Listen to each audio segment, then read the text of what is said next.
let's get a quick perspective on everything that took place yesterday at the Howdy Modi event. For that, let's quickly go across to WION's principal diplomatic correspondent, Siddhant Sibbal, who's joining me live currently from New York. He's been reporting non-stop on everything that's taking place. Siddhant, a very good morning to you, or should I rather say a very good evening to you. Now, this event has been billed as the largest turnout for any foreign leader on US soil. The Howdy Modi event has indeed marked a roaring start to Prime Minister Modi's week-long visit. Howdy Modi certainly going down in the annals of history, with Prime Minister Modi and President Trump now endorsing each other. What have been the key takeaways of this event?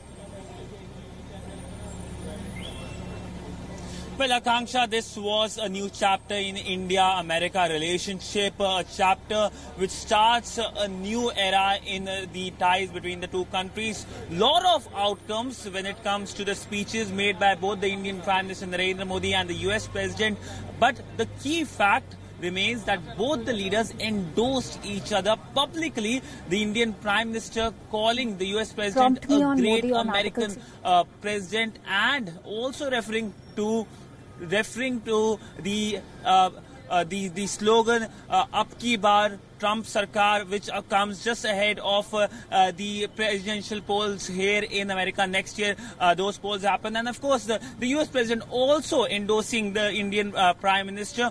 The other key takeaway is on the issue of terrorism. The fact that the US President mentioned radical Islamic terrorism, these three words got a standing ovation in that packed stadium. And he also said that India has a right to defend its border. That sends a clear and a strong signal to Islamabad. Of course, the Indian Prime Minister also, without mentioning Pakistan, referred to the country, saying that there is a country that could not handle itself and is based primarily on the hatred against India. He in fact went ahead to equate and say that the perpetrators of both 26/11 and 9/11 here in New York came from the same place. That's a message, that's a de-hyphenation in capital letters when it comes to India and Pakistan. And of course, the Indians must have taken the Americans on board. So a lot of key takeaways, and the fact that both the leaders were almost in tandem with each other, and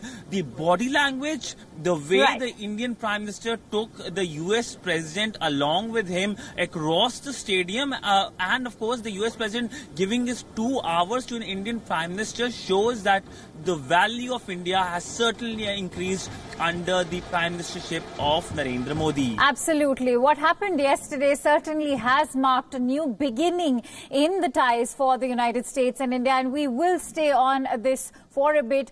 For now, let's also run our viewers about what really happened and how Prime Minister Modi addressed the issue of Article 370 for all our viewers in front of a plethora of US leaders and President Trump himself. Prime Minister Modi firmly reiterated that his government's move to bid farewell to Article 370 was aimed at ending two things, which is discrimination and terrorism. Now, the Prime Minister counted the move in Jammu and Kashmir as one of the major achievements of his government within its first 100 days. He championed his government's decision, even calling for a standing ovation for all Indian parliamentarians who voted in favour of the move last month.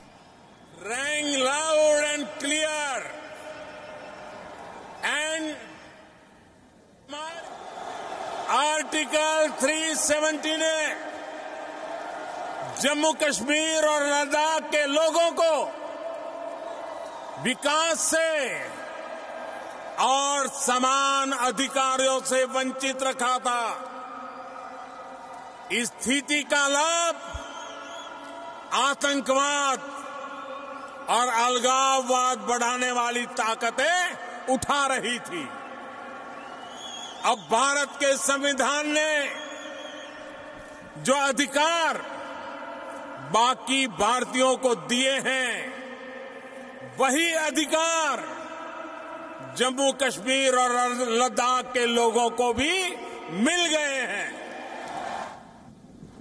Remember the issue of